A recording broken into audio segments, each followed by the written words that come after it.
अस्सलाम वालेकुम स्टूडेंट्स। आज के इस वीडियो लेक्चर में हम डिस्कस करेंगे class 9 chemistry chapter first fundamentals of chemistry का दूसरा एक बहुत इंपॉर्टेंट टॉपिक जो कि शॉर्ट क्वेश्चन के हवाले से और एमसीक्यूज़ के हवाले से बहुत इंपॉर्टेंट है, वो है फ्री रेडिकल।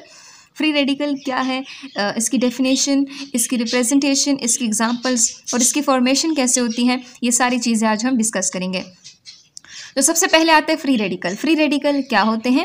कहते हैं फ्री रेडिकल एटम या फिर ग्रुप ऑफ एटम होते हैं, यानी ये एक एटम भी हो सकता है, ये ग्रुप ऑफ एटम भी हो सकते हैं कि जिनके पास ना सिंगल अनपेयर्ड इलेक्ट्रॉन हो, यानी एक अकेला इलेक्ट्रॉन हो इसके पास, या फिर ऑड नंबर ऑफ इलेक्ट्रॉन हो इसके पास। कहाँ पे? इन एटम्स के आउटर मोस्ट शेल में। जब इन एटम्स के आउटर मोस्ट शेल में ऑड इलेक्ट्रॉन हो या फिर अनपेयर्ड इलेक्ट्रॉन हो तो इसके ऊपर कोई चार्ज नहीं होगा। यानी ये जो फ्री रेडिकल्स होते हैं ये ऐसे एटम होते हैं कि जिनके आखिरी शेल में या तो अनपेयर्ड इलेक्ट्रॉन होती है, यानी ऑड नंबर ऑफ इलेक्ट्रॉन्स होते हैं, लेकिन इसके ऊपर कोई चार्ज नहीं होता। तो ऐसे स्पीशीज़ के जिसके ऊपर कोई चार्ज नहीं होता लेकिन ऑड नंबर ऑफ इलेक्ट्रॉन होते हैं या अनपेयर्ड इलेक्ट्रॉन इसके पास होते हैं, तो ऐसे स्पीशीज़ को हम फ्री रेडिकल का नाम देते हैं। अब फ्री रेडिकल की रिप्रेजेंटेशन कैसे करते हैं? फ्री रेडिकल की रिप्रेजेंटेशन हम आमतौर पर देखते हैं कि इस तरह के स्पीशीज़ के ऊपर हम डॉट लगाते हैं। जैसे हाइड्रोजन के ऊपर आप देख सकते हैं छोटा सा डॉट आपको नज़र आ रहा है। इस तरह क्लोरीन के ऊपर आप देख सकते हैं छोटा सा डॉट नज़र आ रहा है आपको। इस तरह CH3 के ऊपर भी आपको एक डॉट नज़र आ रहा है।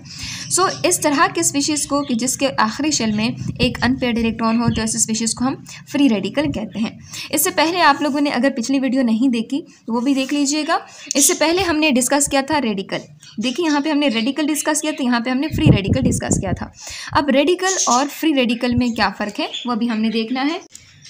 सो रेडिकल और फ्री रेडिकल में क्या फ़र्क है आपको आपकी स्क्रीन के ऊपर नज़र आ रहा है कि जो रेडिकल होते हैं ये पॉजिटिव चार्ज भी हो सकते हैं, नेगेटिव चार्ज भी हो सकते हैं, लेकिन जो फ्री रेडिकल होते हैं इसके ऊपर कोई चार्ज नहीं होता।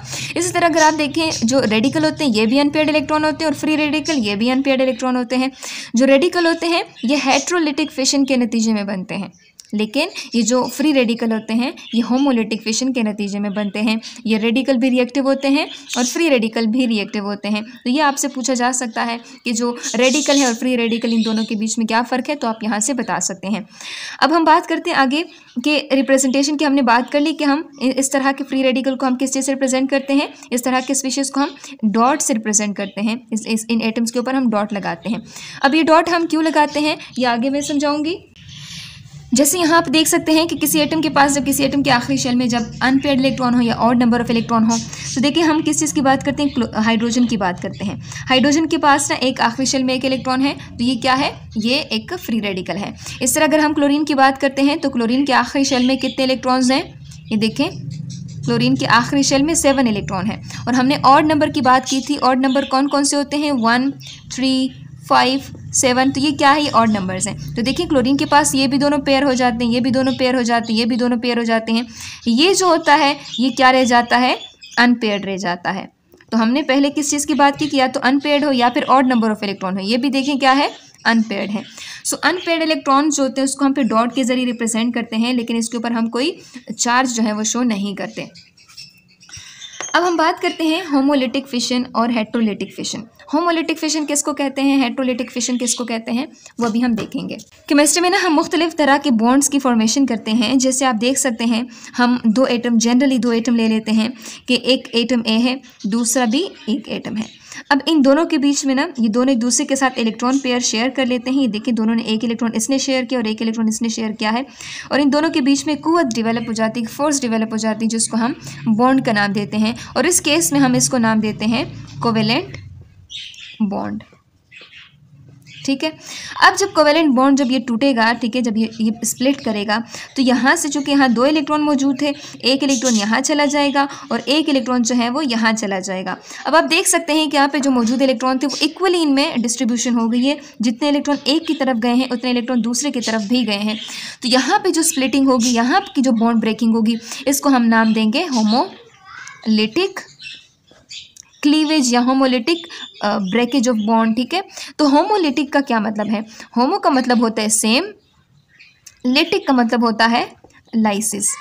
यानी होमोलिटिक स्प्लिटिंग का मतलब अगर बॉन्ड स्प्लिट हो रहा है, बॉन्ड जो है वो टूट रहा है, ठीक है, तो ये इक्वली ब्रेकेज हो रही है इनकी। जितने इलेक्ट्रॉन एक की तरफ जा रहे हैं उतने इलेक्ट्रॉन दूसरे की तरफ जा रहे हैं। इसी तरह अगर हम दूसरी तरह के एटम की बात करते हैं, जैसे एक एटम है, जैसे एक एटम है ये दूसरा एटम है। देखें तो यहाँ पे इनके बीच में बॉन्ड मौजूद है। तो अब जब ये एक इलेक्ट्रॉन, इनके बीच में दोनों इलेक्ट्रॉन मौजूद है, दोनों इलेक्ट्रॉन क्या कर लेता है, एक की तरफ चले जाते हैं। ठीक है, तो ये जो एक होता है इसके पास क्या होता है, इलेक्ट्रॉन की कमी आ जाती है। तो जहाँ पे कमी होती है उसको हम पॉजिटिव से शो करते हैं, जहाँ पे इलेक्ट्रॉन ज़्यादा होते हैं उसको हम नेगेटिव साइन से शो करते हैं।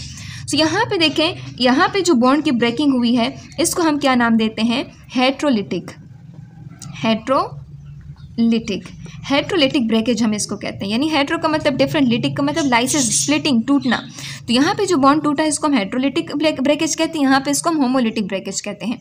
सो जो रेडिकल हमने पढ़ा था, रेडिकल की फॉर्मेशन कब होती है, जब हेट्रोलिटिक स्प्लिटिंग होती है। लेकिन अगर फ्री रेडिकल की बात करते हैं तो फ्री रेडिकल कहाँ पे होता है, फ्री रेडिकल की फॉर्मेशन होमोलिटिक स्प्लिटिंग के नतीजे में होती है। सो आई होप सो आप लोगों को होमोलिटिक हेट्रोलिटिक का जो कॉन्सेप्ट है ये समझ आ गया होगा। अब हम आगे बढ़ते हैं। ये जो फ्री रेडिकल्स होती हैं कब, इसकी फॉर्मेशन कब होती है, जब होमोलिटिक फिशन होगी किसी भी बॉन्ड की, दो एटम्स के बीच में जो बॉन्ड मौजूद है, जब इसकी होमोलिटिक स्प्लिटिंग होगी, होमोलिटिक फिशन होगी इसकी, तो इस दौरान क्या, किस चीज़ की फॉर्मेशन होती है, फ्री रेडिकल की फॉर्मेशन होती है। अब आगे देखते हैं। फॉर एग्जाम्पल एक क्लोरीन मॉलिक्यूल है, ठीक है, तो इसकी फ्री रेडिकल फॉर्मेशन कैसे होती है वो अभी हम यहाँ पर देखेंगे। सो यहाँ देखिए क्लोरीन क्या है, क्लोरीन के दो एटम्स मौजूद हैं। ठीक है, अगर इसको हम वैसे डॉट से रिप्रेजेंट करें, इसके आखिरी शेल में कितने इलेक्ट्रॉन हैं, 7। देखिए इन दोनों ने अपने अपने इलेक्ट्रॉन क्या किए हैं, शेयर किए हैं। ठीक है, इन दोनों के बीच में किस तरह का बॉन्ड मौजूद है, इसको हम फिर इस तरह से भी लिख सकते हैं, ये दोनों तो सब बराबर है तो ये ना भी लिखें, इनके बीच में ये बॉन्ड मौजूद है। अब ये बॉन्ड क्या करता है, इसकी होमोलिटिक फिशन होगी, यहाँ से एक इलेक्ट्रॉन इधर चला जाएगा और यहाँ से एक इलेक्ट्रॉन इधर चला जाएगा। तो यहाँ पे किस चीज़ की फॉर्मेशन हो जाएगी, ये देखें फ्री रेडिकल की फॉर्मेशन हो जाएगी। अब इस फ्री रेडिकल के पास देखें, जब मीथेन के करीब जब ये फ्री रेडिकल जाएंगे तो ये क्या बना लेंगे, मिथाइल फ्री रेडिकल में इसको मीथेन को कन्वर्ट कर लेंगे।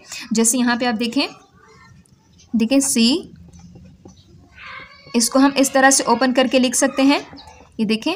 और ये देखें इसके पास, ये देखें ये जो क्लोरीन है इस तरह, ये जो बॉन्ड मौजूद है इसकी होमोलिटिक स्प्लिटिंग ये कर लेता है। देखें इसकी स्प्लिटिंग होगी तो एक इलेक्ट्रॉन इधर चला जाएगा और एक इलेक्ट्रॉन इस हाइड्रोजन के पास आ जाएगा। तो फिर ये हाइड्रोजन और ये क्लोरीन मिलके क्या बना लेंगे, HCl बना लेंगे। और साथ में यहाँ पे आप देखें इसके पास अपना इलेक्ट्रॉन आ जाएगा, इसके पास अपना और इसके पास अपना। तो देखें ये आ जाएगा C, इसके पास अपना H, ये देखें ये भी H आ जाएगा और ये भी H आ जाएगा। और एक अनपेयर्ड इलेक्ट्रॉन देखें आपको नजर आ रहा है इसके ऊपर। तो देखिए फ्री रेडिकल की फॉर्मेशन हो गई यहाँ पर।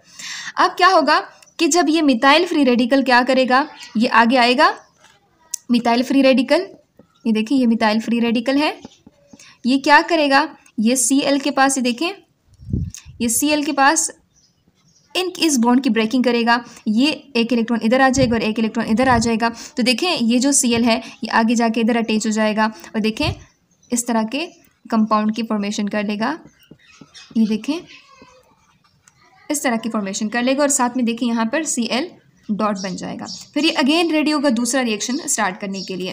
सो आई होप सो आप लोगों को इस रिएक्शन की समझ आ गई होगी। ये देखिए क्लोरीन जो है क्लोरीन फ्री रेडिकल में कन्वर्ट हुआ, फिर क्लोरीन फ्री रेडिकल ने मीथेन के साथ रिएक्ट किया है और मिथाइल फ्री रेडिकल को बना दिया। मिथाइल फ्री रेडिकल क्या कर लेता है, ये बहुत रिएक्टिव स्पीशी होता है, ये इंडिपेंडेंटली नहीं रह सकता। तो ये अगेन किसी क्लोरीन के देखिए दूसरे क्लोरीन के साथ रिएक्ट करेगा और ये क्लोरोमीथेन और साथ में क्लोराइड जो क्लोरीन फ्री रेडिकल ये बना लेगा।